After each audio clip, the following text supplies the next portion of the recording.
बिस्मिल्लाहिर्रहमानिर्रहीम, अस्सलाम वालेकुम। विनर्स स्पोर्ट्स के साथ आपका मेज़बान शहजादा मोइन हाजिर है। हम अपने प्रोग्राम में क्रिकेट, हॉकी, फुटबॉल और दीगर खेलों पर बात करते हैं और उसके साथ कोशिश करते हैं जो खेल ग्रास रूट लेवल पर खेले जाएं उसको अपने प्रोग्राम में डिस्कस करें। पाकिस्तान और न्यूजीलैंड क्रिकेट टीमों के दरमियान कल National Bank Arena cricket ground पर जो है दूसरा वनडे मैच खेला गया, जिसपे हमने देखा कि 79 रन से कामयाबी हासिल की न्यूजीलैंड क्रिकेट टीम में और 3 रोज़ा मैच की जो सीरीज़ है उस पर अब सीरीज़ जो है 1-1 से बराबर हो गई है और अब कल इसका तीसरा मैच खेला जाना है और यकीनन अब सीरीज़ बराबर होने के बाद ऐसा लगता है कि अब तमाशाइयों की तादाद शायद इस ग्राउंड पर भरती हुई दिखाई दे, क्योंकि 35,000 से ज़ायद की गुंजाइश है National Bank Arena cricket ground पर और उस पर शायकीन क्रिकेट की तादाद थोड़ी सी कम ज़रूर दिखाई दे रही है, क्योंकि वनडे मैचेस चल रहे थे। टेस्ट मैचेस में जो है पाकिस्तान क्रिकेट बोर्ड ने बाकायदा तौर पर ऐलान कर दिया था कि फ्री एंट्री, उसके बावजूद हमने देखा कि शायकीन क्रिकेट मौजूद ग्राउंड के अंदर नज़र नहीं आए। लेकिन फिर वनडे मैचेस का आगाज़ हुआ। वनडे मैचेस में भी हमने देखा कि शायकीन क्रिकेट गो के बहुत कम तादाद में जो है नेशनल स्टेडियम कराची का रुख करते हुए भी दिखाई दे रहे हैं। दूसरी बात, अगर कल के मैच के हवाले से करें तो पाकिस्तान की जानिब से अगर बात करें कि बाबर आजम ने उम्दा इनिंग ज़रूर खेली, लेकिन मैच को फिनिश करते हुए दिखाई नहीं दिए। हम अक्सर अपने प्रोग्राम में यही डिस्कस करते नजर आए कि एज ए कैप्टन उन्हें मैच हर तरीके से फिनिश करने की ज़रूरत होती है, हर तरीके से फिनिश भी करना चाहिए, क्योंकि एज ए कैप्टन उनका फ़र्ज़ भी बनता है कि मैचेस को जो है फिनिश करते हुए दिखाई दें। गो के उनके साथ दीगर बैट्समैन ने जो है उनके साथ ना देते हुए नजर आए। अगर बात करें इससे पिछले पहले वनडे की तो उसमें हमने देखा कि मोहम्मद रिजवान ने बड़ी ज़बरदस्त बैटिंग का मुजाहरा किया था, 77 रन की उम्दा इनिंग खेली थी। लेकिन दूसरी जानिब बाबर आजम ने 66 रन की उम्दा इनिंग खेलकर जो पाकिस्तान को 6 विकेटों से कामयाबी हासिल कराई थी। लेकिन हमने देखा कल के मैच में जब न्यूजीलैंड क्रिकेट टीम ने 261 रन स्कोर किए तो पाकिस्तानी बैटर एक दफ़ा फिर नाकाम होते हुए दिखाए। सिवाय बाबर आजम के कोई भी बैटर जो है जमकर विकेट पर ठहर ना सका, जिसके बाद पाकिस्तान को 79 रन से जो है हार बर्दाश्त करनी पड़ी। और इस सारे सूरत हाल के साथ साथ अगर हम बात करें कल सिक्योरिटी के हवाले से, तो हमने देखा कि शायकीन क्रिकेट भी कल ग्राउंड के अंदर दाखिल हो गए और जिनको बाकायदा तौर पर उन दोनों जो नौजवान जो मिलने गए थे, खासकर मोहम्मद रिजवान से, उन पर FIR दर्ज हुई और FIR दर्ज होने के बाद आज जब उन्हें अदालत में पेश किया गया तो अदालत में जाने के बाद अदालत ने उन्हें 30-30 हज़ार रुपए में जो है जमानत पर रहा कर दिया। जब मीडिया से बात की दोनों नौजवानों ने तो उनका यही कहना था कि हम तीसरा वनडे मैच देखने ज़रूर पहुंचेंगे ग्राउंड। लेकिन अब इस चीज़ की ये जो हरकत उन्होंने कल की थी ग्राउंड के अंदर जाकर जो है रिजवान से मुलाकात करने की, तो इस पर उन्होंने कहा कि खासकर अब ऐसी गलती हमसे नहीं होगी। दूसरी तरफ अगर बात करें तो दुनिया भर में शायकीन क्रिकेट जो है ग्राउंड्स के अंदर खिलाड़ियों से मुलाकात हो जाती है, लेकिन सिक्योरिटी के मामलात को देखा भी जाता है। दुनिया भर में अगर कोई भी खिलाड़ी जो है ग्राउंड के अंदर दाखिल होता है तो उसे सिर्फ जुर्माना करना पड़ता है। लेकिन हमने कल देखा कि पाकिस्तान जो पाकिस्तान की सिक्योरिटी एजेंसी है उन्होंने बाकायदा तौर पर उन पर FIR दर्ज कर दिया और जिसके बाद वो अदालत में पेश हुए और अदालत पे पेश होने के बाद 30-30 हज़ार रुपये में उनकी जमानत हुई। सारे सूरत हाल पर बात करने के लिए हमारे साथ स्टूडियो में मौजूद हैं सैयद इरफान रोशन साहब, जो स्पोर्ट्स एनालिस्ट हैं। इनसे भी आजकल के वाक़े के हवाले से भी बात करेंगे और पाकिस्तान क्रिकेट टीम की कारकर्दगी के हवाले से भी बात करेंगे। उनके साथ मौजूद हैं जावेद इकबाल भट्टी साहब, जो स्पोर्ट्स एनालिस्ट हैं। इनसे भी कल के मैच के हवाले से बात करेंगे और खासकर बाबर आजम और मोहम्मद रिजवान की जो बैटिंग है उनके हवाले से, क्योंकि हम देखते हैं कि रिजवान भी बैटिंग करते हैं तो पाकिस्तान शायद मैच जीतता हुआ दिखाई देता है। इस सारे सूरत हाल पर भी बात करेंगे। इरफान के पास आते हैं। पहले इरफान, कल का मैच था, 261 रन हमने न्यूजीलैंड ने बनाया और फिर 262 रन का टारगेट न्यूजीलैंड क्रिकेट टीम ने हमें दिया, फिर हम 79 रन से मैच हार गए। अगर हम पहले मैच की बात करें इरफान, तो पहले मैच में बाबर आजम ने टॉस जीता, टॉस जीत के फील्डिंग करने का फैसला किया और फिर हमने देखा कि वहाँ पर हमने 6 विकेटों से कामयाबी हासिल की। कल के मैच में हमने देखा न्यूजीलैंड की कप्तान ने केन विलियमसन ने जो है टॉस जीता, टॉस जीतने के बाद पहले बैटिंग करने का फैसला किया। हालांकि पिछले मैच में वो शिकस्त खा चुके थे 6 विकेटों से, बखूबी वाकिफ थे पाकिस्तान की बैटिंग लाइन से, लेकिन कल उन्होंने बड़ी ज़बरदस्त बैटिंग का भी मुजाहरा किया और फिर हमने देखा कि जहां पर उनको ज़रूरत थी उनके बॉलर्स को, उन्होंने इस्तेमाल भी अच्छे तरीके से अपने बॉलर्स का किया और पाकिस्तान के खिलाफ कामयाबी हासिल की और सीरीज़ को बराबर करने में कामयाब रहे। जी, बिस्मिल्लाहिर्रहमानिर्रहीम। सबसे पहले तो देखें, बड़ी दुख की बात है पाकिस्तान मैच हारा, लेकिन विलियमसन जो है जिस तरह का उन्होंने ब्रेव डिसीजन लिया है जो आप अभी बात कर रहे हैं, तो वो बहुत उनका एक ऐसा डिसीजन था और डिसीजन लेके उन्होंने अपनी टीम को जितवाया। तो इसका मतलब ये कि उनके पास हमसे बहुत ज़्यादा बेटर गेम प्लान था, जो हमेशा से हमारे पास कहीं ना कोई सवालिया निशान रह ही जाता है। इतने कम टारगेट के अंदर भी अगर हमारी टीम इतने बड़े मार्जिन से मैचेस हार जाएगी तो फिर ये थोड़ा टाइम अगर इस तरह होता रहेगा तो अभी देखें ना, नए चेयरमैन साहब आ गए हैं और नई सिलेक्शन कमेटी आई है, तो ये लड़कों को जो कहते हैं ना हमें चांस नहीं मिल रहा, अच्छे लड़कों को आपने चांस दिया है, सही है, वो चांस दे सकते हैं, लेकिन अगर आप अपनी टीम को मैच नहीं जितवा सकते तो फिर आप बाहर बैठना आपका ज़्यादा अच्छा है। अब इसमें सिर्फ कैप्टन की जिम्मेदारी नहीं होती। देखिए कैप्टन की अगर आप बात करते हैं तो पिछले मैच में और कल के मैच में उसने तो अपना 100% दिया, बिल्कुल, सही है, वो बेचारा अनफॉर्चुनेट उसके साथ हो गया। लेकिन जो बाकी के जो 10 प्लेयर्स हैं तो उनके अंदर वो चीज़ क्यों नहीं है कि जैसे बाबर आजम अगर 79 स्कोर कर सकता है तो क्यों हमारा फखर जमान या कोई दूसरे नीचे वाले जो बैट्समैन हैं वो कोई 1 रन पे, कोई 10 रन पे, कोई 20 रन पे इस तरह अच्छा, लेकिन हम देखते हैं कि एक मैच में परफॉर्मेंस करते हैं, दूसरे मैच में मुसलसल नाकाम होते चले आते हैं। क्या वजूहत है कि मुसलसल परफॉर्म करना शायद पाकिस्तानी बैटर्स भूलते जा रहे हैं? सिवाय अगर हम बात करें तो बाबर आजम और मोहम्मद रिजवान की कोई ऐसा बैटर नजर नहीं आ रहा है जो मुसलसल स्कोर करता हुआ नजर आए पाकिस्तानी टीम के अंदर। भाई पाकिस्तान में जो हमारे जितने भी प्लेयर्स हैं ना, तो ये सब जो है ना डर के क्रिकेट खेलते हैं, सही है। आप जितनी भी टीम्स हैं, ऑस्ट्रेलिया, इंग्लैंड, न्यूजीलैंड, खासतौर पे इंडिया की टीम, ये डर के नहीं खेलते। आज जो मैच हो रहा है इस टाइम इंडिया और उनका, तो मतलब बड़े कम रन पे उन्होंने श्रीलंका को आउट किया और अभी मैं देख रहा थोड़ी देर पहले 12 ओवर्स में 80 रन थे इंडिया के, सही है, और उसको T20 की तरह खेल रहे हैं। उन्होंने ये नहीं फिक्र की कि यार हम किस तरह मतलब मैच हारेंगे या क्या होगा, वो ब्रेव क्रिकेट खेलते हैं। हम जो है ना, हमारे प्लेयर्स सेल्फिश हैं, वो बैकफुट पे खेलते हैं अपने रन्स के लिए, उन्हें ये नहीं होता आगे जाकर यार मैच जितवाना है, वो सोचता है यार हमने 50 कर लिया तो हमारा अगले मैच के लिए नंबर से। जब आपकी सोच नेगेटिव होगी ना तो आप आगे अच्छी क्रिकेट को प्रमोट नहीं कर सकते। और इसके लिए मैं ये कहता हूँ कि देखें हमारे जो चेयरमैन साहब हैं उन्हें चाहिए और सिलेक्शन कमेटी के सबको आप गाइड करें।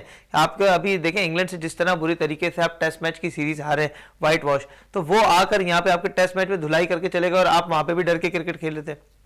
प्लस टेस्ट के अंदर आपने जो लड़का रखा हुआ था सऊद शकील, वो इतना स्लो खेल रहा था कि अगर वो थोड़ा सा तेज खेल जाता तो हम, ये न्यूजीलैंड के अगेंस्ट जो मैच है उसकी बात कर रहा हूं, अगर वो जो था टेस्ट मैच उसके अगर सऊद शकील अगर थोड़ा तेज खेल जाते तो हम टेस्ट मैच जीत चुके होते वाले। तो हमारी अपनी बहुत सारी गलतियां होती हैं जिनसे हम मतलब चेंजेस नहीं लेके आते। अब 1 और 1 से सीरीज हमारी बराबर हो गई है। अब देखें, या तो फिर आप समझ लें कि बहुत बड़ा सवालिया निशान है जो कहते हैं ना हमें बिठा दिया, तो यार आप या परफॉर्म करें। कोई ऐसा प्लेयर है, हमारे ओपनर्स, बड़ा टाइम हो गया वनडे क्रिकेट के अंदर ओपनर्स ने अच्छा स्टैंड नहीं लिया। मिडिल ऑर्डर को कहीं ना कहीं किरदार, या लोअर मिडिल ऑर्डर को, माजी में तो हम अभी देख रहे थे इरफान के मिडिल ऑर्डर में बड़ा हमें सवालिया निशान था कि मिडिल ऑर्डर हमारा परफॉर्म नहीं कर रहा, मिडिल ऑर्डर परफॉर्म नहीं है। हमने देखा कि हारिस टीम में 2 साल बाद वापस आए, उन्होंने अच्छा थोड़ा सा परफॉर्म किया, पहले वनडे में, दूसरे में फिर नाकाम हुए। फिर सलमान अली आगा की बात करें, कल भी उन्होंने थोड़ा सा परफॉर्म किया लेकिन पिछले मैच में थोड़ा सा अच्छा खेलते हुए नजर। मुसलसल तसलसल के साथ क्या वजूहत है कि हम स्कोर नहीं कर पा रहे? बात ये ना, कंसिस्टेंसी नहीं है। चाहे आप T20 फॉर्मेट ले लें, चाहे आप वनडे ले लें, चाहे आप टेस्ट ले लें, कंसिस्टेंसी नहीं है। सब एक दूसरे के ऊपर डिपेंड कर रहे होते हैं और बैकफुट पे क्रिकेट खेल रहे होते हैं अपनी जाती रन्स के साथ। जिस दिन आप अपने मुल्क के लिए क्रिकेट खेलना शुरू कर देंगे और हर प्लेयर ये रिस्पॉन्सिबिलिटी ले लेगा यार मुझे ही जितवाना है, तो वो जितवा सकता है। अब ये जरूरी नहीं कि हमारे बॉलर्स ही हमेशा 100% देते हैं। कल के मैच में आपके बॉलर्स जहां 350 दिखाई देते थे, एक टाइम पे 350 बनेंगे, आपके बॉलर्स ने 261 के दरमियान आपने उनको रोका और आपके एक प्लेटफॉर्म थाली में रख के दिया कि यार आप जितवा दो। 79 रन तो खाली बाबर आजम के, बाकी कोई प्लेयर ऐसा नहीं है। हाँ, एंड में दिल्ली से सलमान अली आगा खेल रहा था लेकिन वो भी बेचारा रन आउट हो गया, लेकिन बड़ा अफसोस हुआ जो चीज हुई। प्लस दूसरी एक बात और कि वो जो लड़के कल फलांग के आ गए, रिजवान, जैसे भी आप FIR के साथ बात कर रहे थे, मोहम्मद रिजवान के जो फैन थे जी, ये देखें आप, मुझे नहीं पता आप क्या समझते हैं, FIR कटना गलत था। FIR लड़कों की नहीं कटनी चाहिए थी, लेकिन उन्हें कम से कम 1 आध महीने की सजा इस वजह से होनी चाहिए थी। सर बात ये कि आज अगर आप इनकी FIR नहीं काटेंगे तो अगली बार फिर ऐसे 10 लड़के हिम्मत करेंगे। लेकिन दुनिया भर में तो FIR नहीं कटती है। इरफान शाइकी ने क्रिकेट ग्राउंड के अंदर दाखिल भी हो जाते हैं, उनपे जो है जुर्माना जरूर हो जाता है लेकिन FIR नहीं होती। FIR नहीं होनी चाहिए थी, उनपे जुर्माना हैवी होना चाहिए था। FIR उनके साथ बड़ी ज्यादती है, पूरा उनका करियर है। अब वो उन्होंने, उनका करियर तो एक तरह से खराब, कहीं बाहर वीजा अप्लाई करना है, कुछ करना है, तो ये थोड़ा सा इनको चाहिए कि हल्का हाथ रखें। फर्स्ट टाइम किसी ने ऐसी गलती की थी, उन्हें पनिशमेंट जरूर देते, आप 10-15 दिन अंदर रखते हैं, जब उनके होश ठिकाने आ जाते तब आप उनको बिल्कुल होश ठिकाने आ जाते तो उनको बाहर करते। बात वही है कि एफआईआर नहीं होनी चाहिए। जावेद इकबाल भट्टी साहब, कल के मैच में हमने देखा कि केन विलियमसन ने टॉस जीता, बैटिंग की। क्या वो पाकिस्तानी बॉलर्स पर जो है उनकी खामियों को जज कर चुके थे कि उन्होंने पहले बैटिंग की, एक मुस्तहकम स्कोर का उन्होंने बुनियाद जरूर रख दी थी, लेकिन फिर एक दफा पाकिस्तानी बॉलर उन पर हावी हुए और कम स्कोर पर वनडे की अगर देखें तो 261 रन से उन तक महदूद किया। लेकिन एक बार ऐसा लग रहा था कि न्यूजीलैंड क्रिकेट टीम जब कॉनवे और विलियमसन बैटिंग कर रहे थे तो 300 प्लस रन स्कोर होते हुए दिखाई दे रहे थे। पाकिस्तानी बॉलर्स पे क्या रिसर्च कर आए हुए थे न्यूजीलैंड के बैटर से टॉस जीतकर पहले बैटिंग करने के फैसले पे क्या कहेंगे? जी शहजादे भाई, असल नज़र आ रहा था कल विलियमसन ने जो है ना, उनके स्टाफ ने विकेट भी रीड कर ली थी और बॉलर्स पे भी उन्होंने काम किया था। जैसे उसामा को ले लें, नसीम शाह को ले लें, तमाम बॉलर्स पे उन्होंने काम किया। कल देखें जो उन्होंने इनिंग्स आकर शुरू की है तो तसलसल से रन बन रहे थे और बहुत तेज़ रन रेट के साथ रन बन रहे थे, जब तक अतः के पहली ओवर में उसने आउट तो नसीम शाह ने कर दिया था लैथम को, लेकिन कॉनवे और विलियमसन की जो पार्टनरशिप लगी थी 181 रन की, वो जो पार्टनरशिप उन्होंने इसको मकसद 30 ओवर में 188 थे और एक ही आउट था, उसके बाद 2 आउट हो गए। उसके बाद तो मकसद लग रहा था कि 300 प्लस 350 से भी ऊपर स्कोर जा रहा था जिस रिदम में वो रन बना रहे थे। लेकिन उसके बाद पाकिस्तानी बॉलर्स ने कम बैक किया, उनको रिस्ट्रिक्ट किया, मकसद 260 के अंदर 261 पे रोक दिया उनको। बॉलर ने बहुत अच्छी परफॉर्म किया बाद में आकर, यानी कि बाद में देख लें कि उनके सिर्फ 3 बैट्समैन थे जो डबल फिगर में गए, एक कॉनवे, विलियमसन और उनका स्पिनर जो है सेंटर, ये सिर्फ उसने 37 रन किए, विलियमसन ने 85 किए, कॉनवे ने 101 किए। तो अंदाजा कर लें कि इन सिर्फ 3 के डबल फिगर में जाने से उन्होंने 261 रन का टारगेट हासिल कर लिया। और उसकी बदनिस्बत पाकिस्तानी टीम ना जोश में नजर आ रही थी और लग रहा था होश में भी नहीं है जिस तरह रन आउट हो रहे थे। तो ना ही देखें, पहला ओवर हमने मैडन खेला, दूसरे ओवर में 1 रन आया और फखर जमान की विकेट गई, तीसरे ओवर में उसकी फखर की विकेट चली गई, उसके बाद 9 स्कोर हुआ तो इमामुल हक साहब भी चले गए। अच्छा, पाकिस्तानी ओपनर परफॉर्म नहीं कर रहे, क्या कहेंगे इस हवाले से? क्योंकि अगर इमाम की बात करें तो इमाम भी अब मुसलसल नाकाम होते हुए नजर आ रहे हैं। देखिए जी, इमामुल हक पहले वनडे में आप देख लेना, वो तो नाकाम नजर आ रहा है जी कि उसको फॉर्मेट में आपने गलत डाल दिया है, इमाम से स्कोर नहीं हो रहा। देखिए सिर्फ 2 टेस्ट में महदूद रखते तो उनको ज्यादा बेहतर था, जिस तरह सरफराज के हवाले से बूम बूम लाला ने कहा। देखिए टेस्ट मैच में वो बिल्कुल सुपर फिट है लड़का, नजर आ रहा है। देखिए जिस तसलसल से साउथ शकील स्कोर कर रहा था, उसका बनता था उसको वनडे में आप चांस देते। आपको एक ऐसा बैटर चाहिए जो स्टे करे, विकेट पर लेकर चले। और जब देखें वो 2 आउट हो गए, उसके बाद रिजवान आ गया। रिजवान और बाबर जब आए थे तो बाबर पे भारी जिम्मेदारी आयद होती थी, क्योंकि इन दोनों की जोड़ी ने पाकिस्तान को 12 200 प्लस पार्टनरशिप दी है।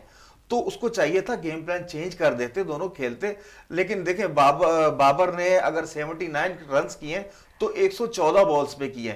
अब जी दुनिया कहती है जी नंबर 1 बैट्समैन है। अब इसी तरह अगर हम कोहली की बात करें तो वो तसलसल से परफॉर्म करता है, वो ये नहीं देखता स्कोर कितना। पिछले उसके 2 मैच उठा ले, उसने 113 2 मैचेस में किए। लेकिन जावेद भाई 12 मैचेस लास्ट अगर बाबर आजम ने खेले हैं तो 11 इनिंग के अंदर बाबर आजम ने स्कोर किया, सिवाय तमाम में उसकी निफ सेंचुरियां, सिर्फ एक मैच में उसने सिर्फ 1 रन स्कोर किया, बाकी तमाम मैचेस में उसकी निफ सेंचुरियां हैं। शहजाद भाई, उसकी निस्फ सेंचुरी या उसके रिकॉर्ड पे कतई नजर, वो दुनिया का बहुत बेहतरीन बैट्समैन है। लेकिन आप सिर्फ अपने रिकॉर्ड ना बनाएं भाई, पाकिस्तान के लिए भी तो करें ना कुछ।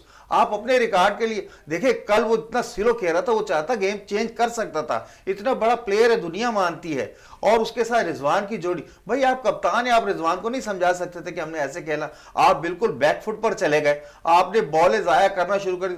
दोनों ने 28 रन उसने बनाए हैं, रिजवान ने तो 56 बॉलें खेली हैं, उसने 79 में 114, तकरीबन 164 बॉलें, यानी कि 28-29 ओवर तो इन दोनों प्लेयर्स ने खेल लिए। उसके बाद बच क्या रहा था? तो भाई इनको रन्स करने की जरूरत, अपने रिकॉर्ड ना बनाए।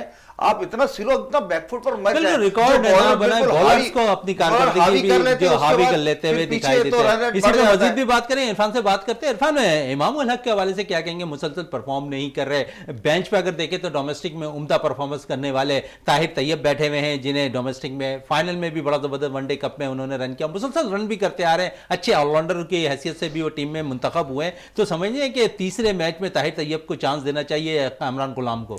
मैं ये समझता हूँ कि देखें, अब ये जो सीरीज़ हो रही है ना, ये अब जो नई कमेटी आई है और नए जो है चीफ सेलेक्टर आए हैं, तो उनके लिए एक बहुत जो गलती इसमें भी उनसे हुई है तो उनको भी मज़ीद सीखने के लिए चीज़ें मिल जाएगी। देखिए, सारी बात ये कि मुझे तो ऐसा फीलिंग थी कि कामरान गुलाम आई थिंक मोस्ट डिज़र्विंग लड़का है जिसकी पाकिस्तान टीम को ज़रूरत है। मैं हर प्रोग्राम में बोलता हूँ, क्योंकि वो जो है ना, वो है जैसे अभी हमने बात की बाबर आजम में क्या है, देखें वो छक्के मारने वाला प्लेयर नहीं है। 79 बनाए 114 बॉलों पे। कामरान गुलाम 79 अगर बनाएगा तो ये 79 या उससे कम बॉल्स खेलेगा, ये सबसे अच्छी बात। प्लस तैयब ताहिर वो भी तेज़ खेलता है। रिजवान और Babar, to be very honest, वो सेल्फिश प्लेयर्स हैं, वो अपने रन्स के लिए बहुत ज़्यादा खेलते हैं, जिसकी वजह से दूसरे प्लेयर्स के ऊपर दबाव आता है, फिर वहाँ पर आपकी विकेटें गिरती चली जाती हैं। ये चीज़ें आप समझ लें, जो सेलेक्टर जो उनको सेलेक्ट कर रहा है वो थोड़ा सा स्ट्राइक रेट को किस तरह मेनटेन किया जाता है, वो इन चीजों को इनको बताए। आप दुनिया को बताने के लिए हमारे पास मायनाज बैटर्स मौजूद हैं। अगर हमारे कोचेस की बात कर ले तो वो तो हमारे दुनिया भर में मशहूर कोचेस। सर, ये खुद ही सीखना नहीं चाहते ना, पानी सर से गुजर चुका है। आप T20 का वर्ल्ड कप हार चुके हैं, सही है। आप देखें वो टीम है, अब वनडे में भी 350 पौने 400 स्कोर बनता है, लेकिन आज भी हमारी जो टीम है ना, वो 275 रन बनाती है या उसको चेस कर रही होती है, वो भी उनके लिए थोड़ा सा मुश्किल होती है, सही है। तो हम आज अगर हम समझते हैं हमारी टीम बहुत अच्छी है, आई डोंट नो ये वर्ल्ड कप आप ये समझते हैं कि रिजवान बाबर स्कोर करेंगे तो पाकिस्तान मैच जीतेगा? सर देखें, हमारे ये प्लेयर्स की गलती है। रिजवान बाबर के ऊपर डिपेंड अगर करेंगे तो फिर उनको दूसरों को टीम में भी नहीं होना चाहिए ना।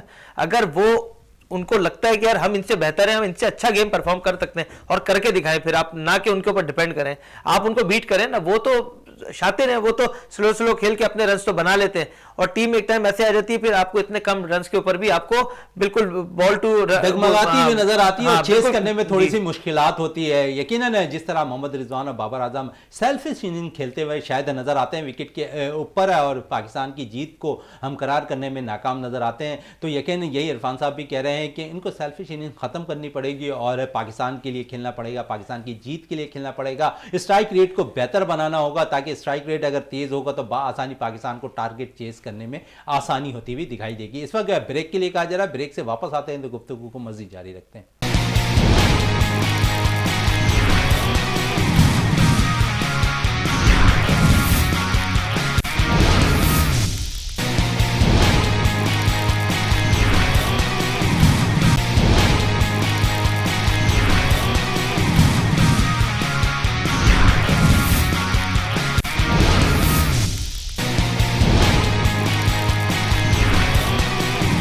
बिल्कुल, वक्त से पहले बात हो रही थी पाकिस्तानी टीम के हवाले से। अब थोड़ी सी बात कर लें टेनिस की। 11वां Isa lab national senior and junior championship जो है मॉडर्न क्लब में मुनक्किद हो रही है, जहां पर 250 से ज़ायद मुल्क भर से प्लेयर शिरकत कर रहे हैं। इसी हवाले से हमने एक छोटा सा पैकेज तैयार किया, वो पैकेज हम आपको दिखाते हैं। 11वीं Isa lab national senior and junior national tennis championship modern club court पर खेली जाएगी, जिसका बाकायदा इफ्तिताह senior director KMC health services doctor Nadeem Asif ने किया, जबकि उनके साथ मेहमान एजाजी डॉक्टर नैयर भी मौजूद थी। बिस्मिल्लाहिर्रहमानिर्रहीम। सबसे पहले तो थैंक यू सो मच। और बिल्कुल डॉक्टर ईसा लेबॉर्ट्री जो है under the vision of doctor Farhan Isa, हमारे CEO स्पोर्ट्स लवर, आपको पता है डॉक्टर फरहान कितने हैं। और हम ना सिर्फ ये कि टेनिस बल्कि तमाम स्पोर्ट्स को हम स्पॉन्सर भी करते हैं, हम उनको सपोर्ट भी करते हैं और हम आपके चैनल के तवज्जो से लोगों से भी अपील करेंगे कि वो आगे बढ़े, क्योंकि अभी ये बच्चे आप समझें कि जैसे ये जिस्म की ग़िज़ा है और जिस तरह से हमें हमारी और जिस्म की ज़रूरियात होती हैं, उसी तरह स्पोर्ट्स एक नेसेसरी है। तो हमें आगे बढ़ना चाहिए, इन बच्चों को सपोर्ट करना चाहिए ताकि और हमारे चैम्पियंस क्रिएट हो सकें, बच्चों में एक स्पोर्ट्समैन स्पिरिट आ सके, एनर्जी आ सके, तो सबको सपोर्ट करना चाहिए। जबकि दीगर मेहमानों में अहमद अली राजपूत, मोहम्मद असलम खान, गुलाम मोहम्मद, सादिया शेख, सरवर हुसैन, मोहम्मद जिया, गुलाम यासीन और दीगर मेहमान गिरामी भी मौजूद थे। पाकिस्तान के नंबर 1 टेनिस खिलाड़ी अकील खान का कहना था कि काफ़ी अरसे बाद कराची में टूर्नामेंट मुनक्किद हो रहा है। खुशी है कि वालिदैन अब अपने बच्चों को टेनिस की तरफ लेकर आ रहे हैं। वेल अपना काफ़ी टाइम बाद कराची में जूनियर टूर्नामेंट हो रहा है और मैं कराची एसोसिएशन से और एशियन टेनिस फेडरेशन से रिक्वेस्ट करूंगा कि यहाँ मेंस के टूर्नामेंट भी होने चाहिए, क्योंकि सारा मोमेंटम जो है मेंस के टूर्नामेंट का सारा लाहौर और इस्लामाबाद में होता है। काफ़ी टूर्नामेंट अभी हम पिछले पूरे 1.5 महीने से लाहौर इस्लामाबाद में थे, हम टूर्नामेंट्स खेल कर आए और मिस करता हूँ कराची में रह के, और पाकिस्तान नंबर 1 होके कराची में टूर्नामेंट नहीं खेलता, तो उस चीज़ को मैं मिस करता हूँ काफ़ी। और ये हो भी मेरे होम ग्राउंड पे रहा है, मैं सारी अपनी ज़िंदगी यहीं पर टेनिस खेला हूँ, पहला बड़ा यहीं पर हूँ, टेनिस मैंने यहीं सीखी है। और अपकमिंग प्लेयर, वेल अब मैं देख रहा हूँ काफ़ी लोग, काफ़ी पेरेंट्स जो हैं, स्पेशली पेरेंट्स को मैं मुबारकबाद भी दूँ, काफ़ी पेरेंट्स जो हैं वो इंटरेस्ट ले रहे हैं, वो अब आ रहे हैं काफ़ी इस टूर्नामेंट में, काफ़ी पार्टिसिपेट आए हैं, इस्लामाबाद से, लाहौर से काफ़ी लोग खेलने आए हैं, जो कि बड़ा एक अच्छा साइन है पाकिस्तान की आइंदा आने वाली टेनिस के लिए, टेनिस करियर के लिए। और मैं यही बोलूँगा कि बहुत अच्छी बात है कि काफ़ी लोग खेल रहे हैं, इंटरेस्ट ले रहे हैं इस दौर में भी, इतने महंगे दौर में भी। और आपको पता है tennis is very expensive game, जिस तरह जैसा होता जा रहा है, तो it's a good sign for Pakistan tennis. इस मौके पर रशीद मलिक का कहना था कि इस बार पंजाब से बहुत ज़्यादा खिलाड़ी शिरकत कर रहे हैं। देखें, ये अपना जो डॉक्टर ईसा लैब टूर्नामेंट है, ये बड़ा सक्सेसफुल टूर्नामेंट रहा है पिछले कई सालों से, और मैं कई सालों से अपने प्लेयर्स को लेके आता हूँ, बिकॉज खालिद रमानी जो हैं is a very keen promoter of tennis. इनकी ख़ास इनविटेशन होता है कि आपने प्लेयर्स को लाना है और ख़ुद भी पार्टिसिपेट करना है, तो इसी वजह से अपना ये हम आगे पब्लिसिटी सूर्य पंजाब ने की होती है। इस बार पंजाब से बहुत ज़्यादा एंट्रीज आई हुई हैं और टॉप के प्लेयर्स आए हुए हैं, जो तो मेरा ख्याल है it's a very successful tournament. जबकि इस मौके पर डॉक्टर नैयर का कहना था कि ईसा लेबॉर्ट्री सिर्फ टेनिस में नहीं बल्कि हर खेल में अपना किरदार अदा करती रहेगी। बिस्मिल्लाहिर्रहमानिर्रहीम। 11वीं Isa lab national tennis championship पूरे पाकिस्तान से 250 से ज़्यादा पार्टिसिपेंट माशाल्लाह इस वक्त कराची में मौजूद हैं, और आज इसकी फॉर्मल ओपनिंग सेरेमनी हम कर रहे हैं। डॉक्टर फरहान ईसा साहब जो कि मुख्तलिफ़ खेलों को स्पॉन्सर करते हैं, उन्होंने अल्हम्दुलिल्लाह 11 साल से हमारे साथ हैं, ये 11वां एडिशन हो रहा है, और इसमें कंट्री के टॉप जूनियर प्लेयर्स यहाँ पर हमारे साथ यहाँ मॉडर्न क्लब में मौजूद हैं, और ये इंशाल्लाह अगले जुमे तक चलेगा, और मुझे उम्मीद है कि बहुत अच्छे मैचेस हमें देखने को मिलेंगे। टूर्नामेंट में मुल्क भर से 250 से जायद प्लेयर शिरकत कर रहे हैं। टूर्नामेंट 1 हफ्ते तक जारी रहेगा।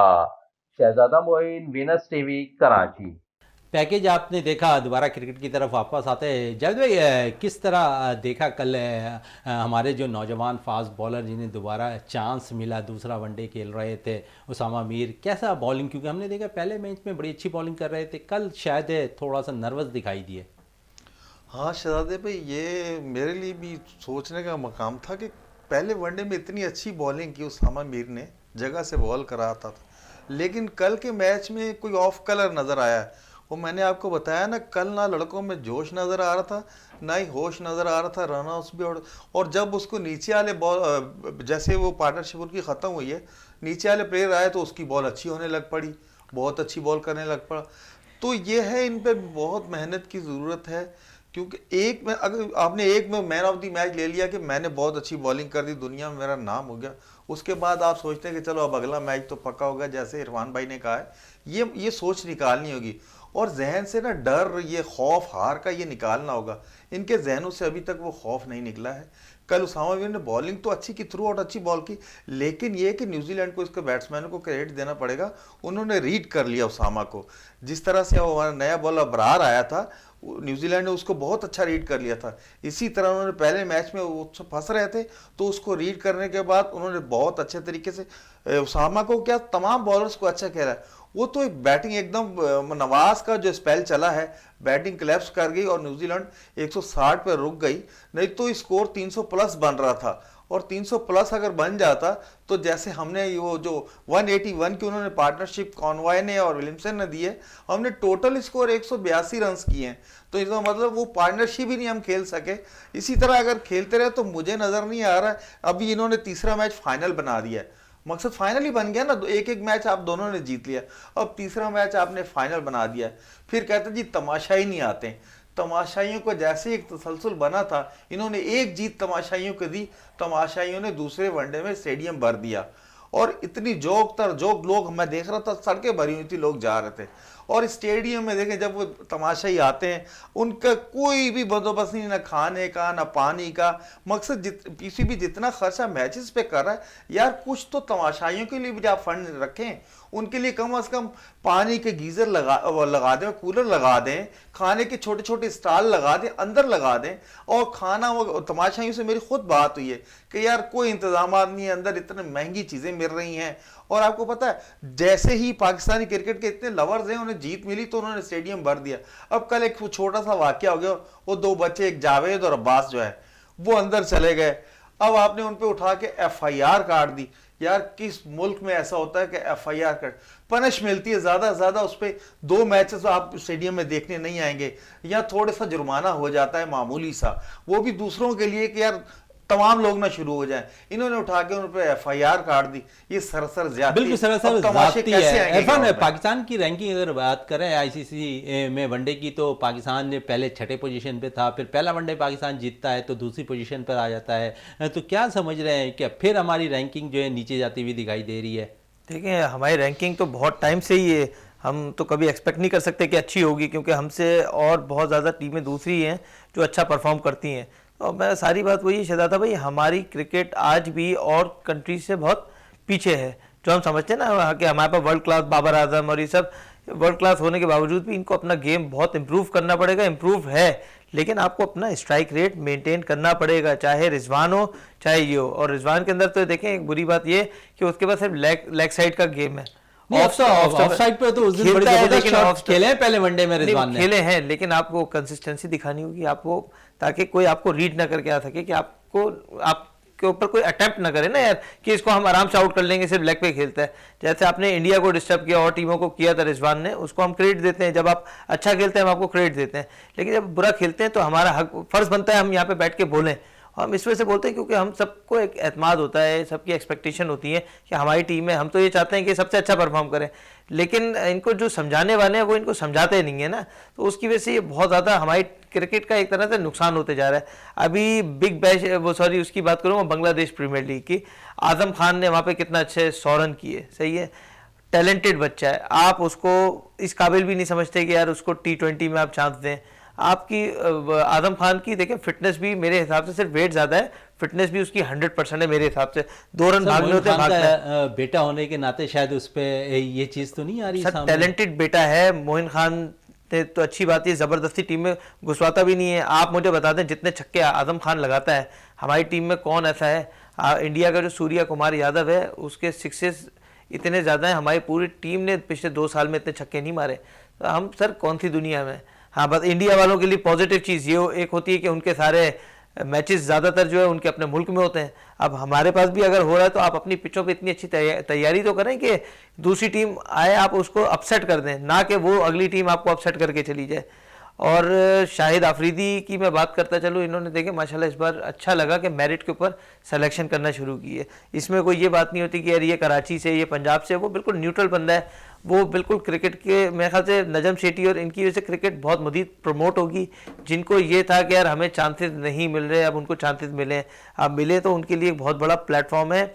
वो अगर आगे नहीं निकल सकते या परफॉर्म नहीं कर सकते तो उनको फिर आगे बहुत अच्छा इनको फिर लंबा बिठा दिया जाए, चाहे इमामुल हक हो चाहे कोई भी हो। जावेद साहब, अगर हम तीसरा वनडे कल खेला जाएगा, समझ रहे हैं कि शाहनवाज धानी बेंच पे बैठे हुए हैं, मोहम्मद हसनैन बेंच पे बैठे हुए हैं, इन दोनों में से किसी बॉलर्स को चांस दिया जाए तीसरे वनडे में। अगर बैटर्स की बात करें तो कामरान गुलाम और उनके साथ साथ जो है ताहिर तैयब नौजवान बैटर्स बैठे हुए हैं, तो आखिरी वनडे में इन चारों को अगर ट्राई कर लिया जाए 4 चेंजिंग कर तो टीम का बैलेंस समझ में आ जाएगा, क्योंकि अब सीरीज तो 1-1 से बराबर है। नहीं शहजादे भाई, मैं नहीं समझता कि बॉलर्स को चेंज करना चाहिए। बॉलर्स तो आपको थ्रू आउट अच्छा बॉलिंग कर रहे हैं, अच्छी परफॉर्म कर रहे हैं।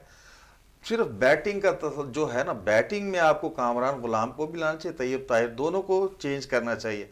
मकसद ये है कि जैसे इमामुल हक की जगह नहीं बन रही, इमामुल हक को चेंज करें, आप फ़खर को चेंज कर सकते हैं, बैट्समैन चेंज करते हैं। बॉलर तो मैं नहीं समझता कि किसी ने भी ख़राब कारकर्दी, ये बॉलिंग तो सारे अच्छी कर रहे हैं। असल इशू ही हमारा बैटिंग का आ रहा है। हमने जब भी मैचेस जो हमारे से लूज हुए बैटिंग की वजह से, बॉलिंग ने तो हमें छोटे छोटे टोटल पे भी मैच जितवा कर दिए हुए, ये तो हमारी हिस्ट्री है। अब हम चाह रहे हैं कि जो बैट्समैन बेंच पर बैठे हुए हैं उनमें से गुलाम अली को और वो तैयब ताहिर को, इन दोनों को चांस दें, उनको चेंज कर सकते हैं, बॉलर्स चेंज करने की जरूरत नहीं। अब ये जो नई कमेटी आफरीदी की है, ये लाला ने तो अपनी तरफ से जो कोशिश करनी थी, जो कहते थे हमें चांस नहीं मिलता, हमें नहीं खिलाया जा रहा, हम तसलसल से परफॉर्म कर रहे हैं, लाला ने तो सबको चांस दे दिया जो दे रहा था। लेकिन अब लाला तो बैट पकड़ कर नहीं आएगा या बॉल पकड़ के नहीं आएगा, इन्हीं को करना है, उसका काम था इनको मंजिल तक पहुंचाना। आपको मंजिल मिल गई है, अब आप अपने जो भी अचीवमेंट है आपने खुद अपने बैट से या बॉलिंग से करनी है।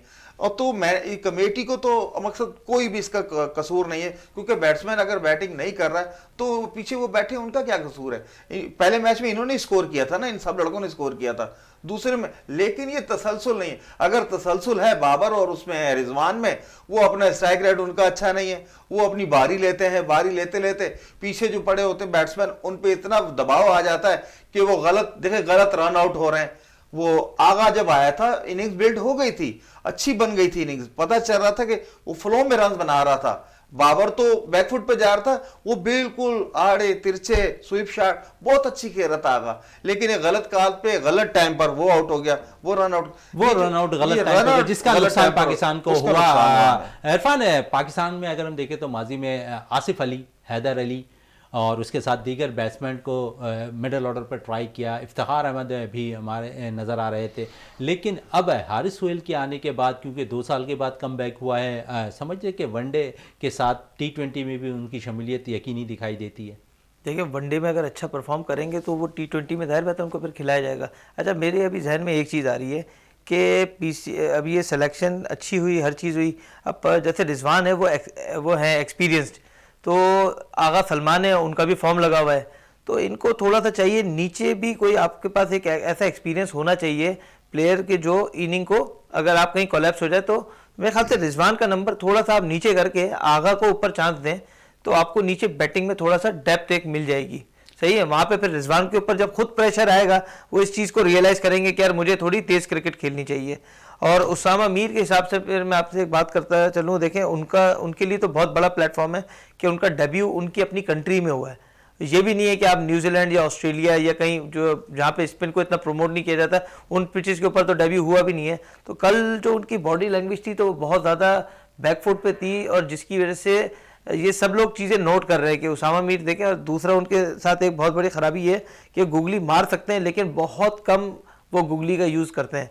तो जैसे शादाब है, वो हर ओवर में एक आध गुगली ज़रूर मारता है, ये 2-2 3-3 ओवर गुगली नहीं करते। तो आप समझ लें अगर आपका वेरिएशन है, आप उसको यूटिलाइज नहीं करेंगे तो उससे फिर आपको फिर चांस मिलना बनता नहीं है, फिर आप टीम को नुकसान दे रहे हैं ना। तो उसामा मीर ओवरऑल अच्छे प्लेयर हैं, अच्छे ऑलराउंडर हैं, लेकिन अब कल के मैच में इन सब लोगों को खुद जिम्मेदारी लेके खेलना पड़ेगा। और ये नहीं है कि कल हम कोई नया डेब्यू, हाँ कामरान गुलाम को आपको लगता है कोई अगर परफॉर्म नहीं कर रहा, एक आध को बिठा के एक आपको नया प्लेयर डाल दें, 2-2 नए प्लेयर्स को, क्योंकि देखिए अगर आप डालेंगे डेब्यू कराएंगे वो भी ऐसे मैच में जो आपके लिए मस्ट विन है, तो वो फिर मेरे ख्याल से सही चीज़ नहीं। आसिफ अली, हैदर अली का कैरियर, आसिफ अली, हैदर अली को तो टू बी वेरी ऑनेस्ट मैं कोई अच्छा प्लेयर मानता ही नहीं हूँ। आप फर्स्ट क्लास मैचेस खिलाएं, आप उसको ग्रूम करें। हैदर अली से बहुत बेटर तो हमारी टीम के अंदर लड़के हैं।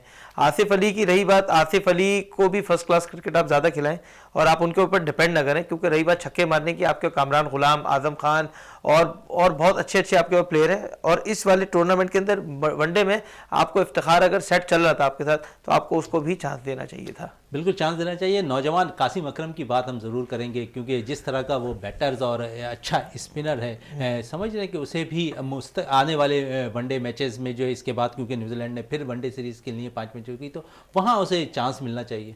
बिल्कुल बिल्कुल मिलना चाहिए। आपको पता है मैं तो हर प्रोग्राम में बोलता हूँ कासिम अकरम के बारे में, क्योंकि देखें आपके पास अब वो जो पहले मोहम्मद हफीज़ जो है जब से रिटायर हुए हैं, तो आपको एक अच्छे ऑलराउंडर की ज़रूरत है।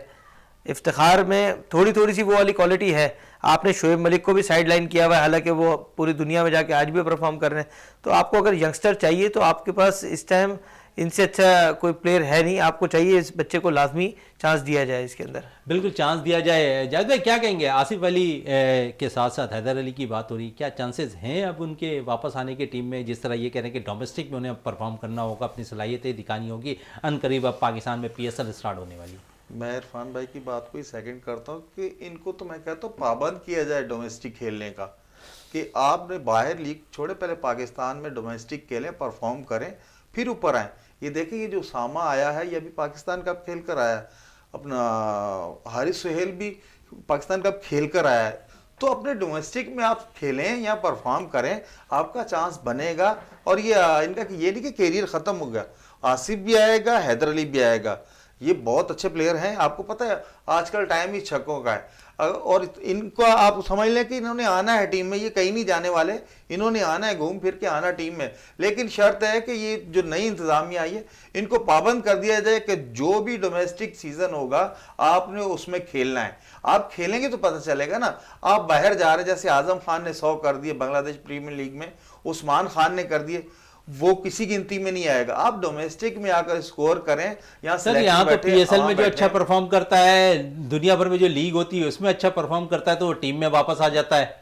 ये तो सिर्फ शहजादे भाई हमारे यहाँ है ना ये सिस्टम, ये हमारे पीएसएल से आ रहे थे लड़के, पिछली जो मैनेजमेंट थी वो पीएसएल से ही लड़के ले रही थी। अब ऐसा नहीं है। अब जब तक ये शाहिद आफरीदी है, रजाक है, राउफ तखार है, ये अपने पीएसएल से लेंगे, अपने डोमेस्टिक से लेंगे। देखिए आपका मैच हमेशा से खाली चलता आया है, वही 16 रुकनी स्क्वाड होता था। अगर किसी को चेंज भी करना है तो हमें पहले पता चल जाता था टीम से पहले कि यार इसने परफॉर्म नहीं किया, उन्होंने उसको खिला देना सुबह। तो ये है कि पहले स्ट्रेंथ नहीं थी, अब इन्होंने स्ट्रेंथ इतनी बढ़ा दी है कि आपको कोई मसला नहीं है। हर प्लेयर के पीछे प्लेयर बैठा हुआ, बैट्समैन अगर चाहिए तो बैट्समैन बैठे हुए, बॉलर चाहिए तो बॉलर बैठे हुए हैं। अब वो चीजें खत्म हो गई। जब तक ये मैनेजमेंट रहेगी तब की बात कर रहा हूं। अगर चेंज हो जाती है तो कुछ कह नहीं सकते, फिर तो हमारे यहाँ पैराशूट से भी उतर आते हैं, पता नहीं चलता शोएब मलिक आया वनडे टीम का कप्तान बन गया, आपको पता चलेगा टीम का कप्तान बन गया, ऐसा भी होता है। इरफान साहब, डोमेस्टिक क्रिकेट में अहमद शहजाद अच्छी परफॉर्म करते हुए दिखाई दे रहे हैं, इमाम उल हक वनडे में परफॉर्म नहीं कर रहे हैं, क्या समझ रहे हैं आप कि अहमद शहजाद का कुछ कैरियर जरूर बाकी है वनडे में? देखिए अब आपके पास उससे एक से बढ़कर एक लड़का आपके पास आ चुका है। ये सब यहाँ पे इतने इन पिचों क्योंकि हमने वनडे कब खेलना है तो इसलिए मैं कह रहा हूँ कि एक पोल शायद आफरीदी बनाते जा रहे हैं उन 30 लड़कों का, तो शायद उसमें अहमद शहजाद का नाम भी हो।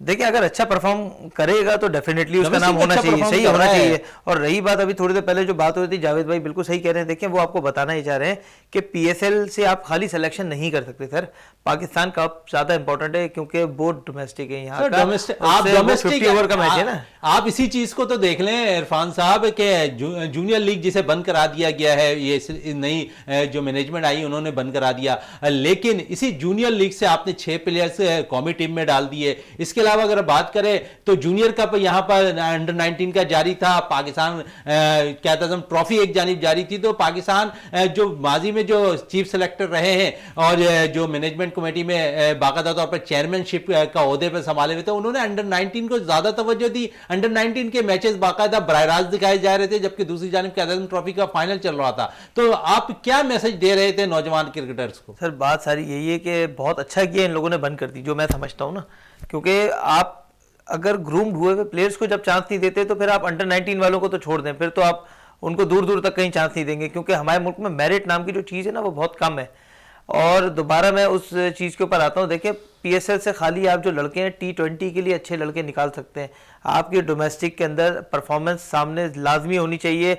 आप उसमें करेंगे तो आपकी एक वनडे की टीम अच्छी बन के आ सकती है सामने।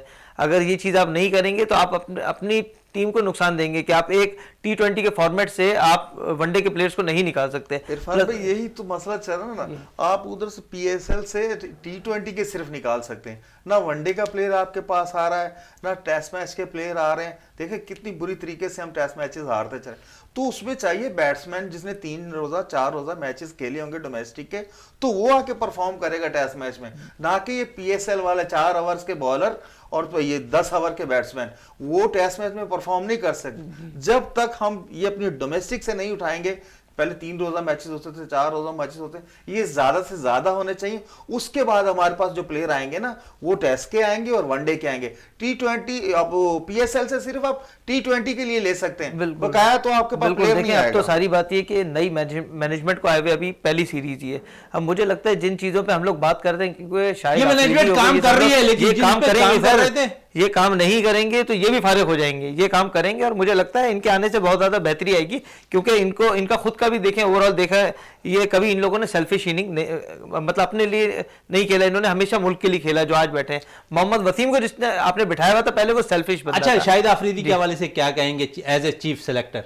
मैं तो 100 आउट ऑफ 100 देता हूँ। मुझे ये पता है कि अब हमारी टीम पहले से बहुत अच्छी हो जाएगी, और क्योंकि वो खुद T20 स्टाइल के प्लेयर हैं तो अब उनके ऊपर जिम्मेदारी है, और मुझे उम्मीद है कि वो सबको अच्छा स्ट्राइक रेट से क्रिकेट खेलने की मैसेज देंगे। अच्छा, मैसेज देंगे, लेकिन उन्होंने बड़ी ज़बरदस्त कही है एनओसी के हवाले से। जिस तरह थोड़ी देर पहले बात हो रही थी, आजम खान ने जिस तरह सेंचुरी स्कोर की, तो उस्मान ने सेंचुरी स्कोर की। दीगर लीग्स की अगर हम बात करें तो आफरीदी कहते नजर आए कि अब हम एनओसी ज़्यादा जो है प्लेयर्स को देते हुए नजर नहीं आएंगे दीगर लीगों के मुकाबले में, क्योंकि उनका यही कहना है कि लीग के लिए हम इजाजत जरूर देंगे, लेकिन अगर पाकिस्तान में कोई डोमेस्टिक सीजन बड़ा चल रहा है तो उनको वो सीजन खेलना लाजमी करार दिया जाएगा। तो इस फैसले को किस तरह देख रहे हैं बूम बूम लाला? बहुत बहुत अच्छा फैसला है, बहुत अच्छा फैसला है, क्योंकि आप अगर पैसों के लिए खेलेंगे तो आप बाहर लीग्स खेलने जाएंगे, आप अपने लिए मुल्क के लिए खेलेंगे, परफॉर्म करेंगे, तो शाहिद आफरीदी ऐसे बंदे हैं कि वो आपको फिर मेरिट के ऊपर आपको जगह भी देंगे टीम के अंदर। इरफान भाई, बात तो वही होगी ना, अगर बाहर खेलकर आप समझोगे कि हमें टीम में ले लिया जाए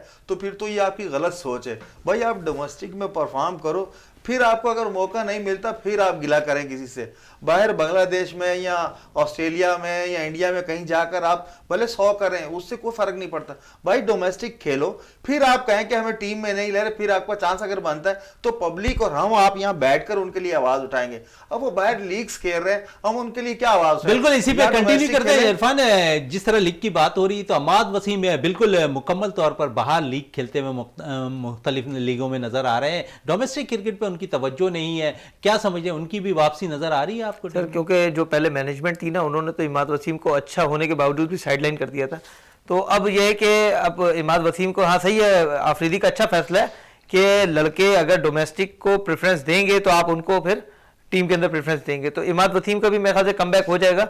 और इमाद वसीम को भी चाहिए कि अगर उनकी गलती है, जैसे हमेशा लीग को उन्होंने तरजीह दी, लीग को तरजीह ना दे, डोमेस्टिक को देंगे तो इनकी टीम में जरूर जगह बनेगी। बिल्कुल, टीम में जगह बनती हुई दिखाई देगी। जावेद इकबाल भट्टी साहब, आपका बहुत बहुत शुक्रिया। सैयद इरफान रोशन साहब, आपका बहुत बहुत शुक्रिया। प्रोग्राम का अख्ताम करते हैं इस दुआ के साथ कि पाकिस्तान में खेल और खिलाड़ी तरक्की करते रहें और पाकिस्तान का सबसे हिलाली परचम दुनिया भर में रोशन रहे। इसी के साथ अपने मेज़बान शहजादा मोइन को इजाज़त दें। पाकिस्तान जिंदाबाद।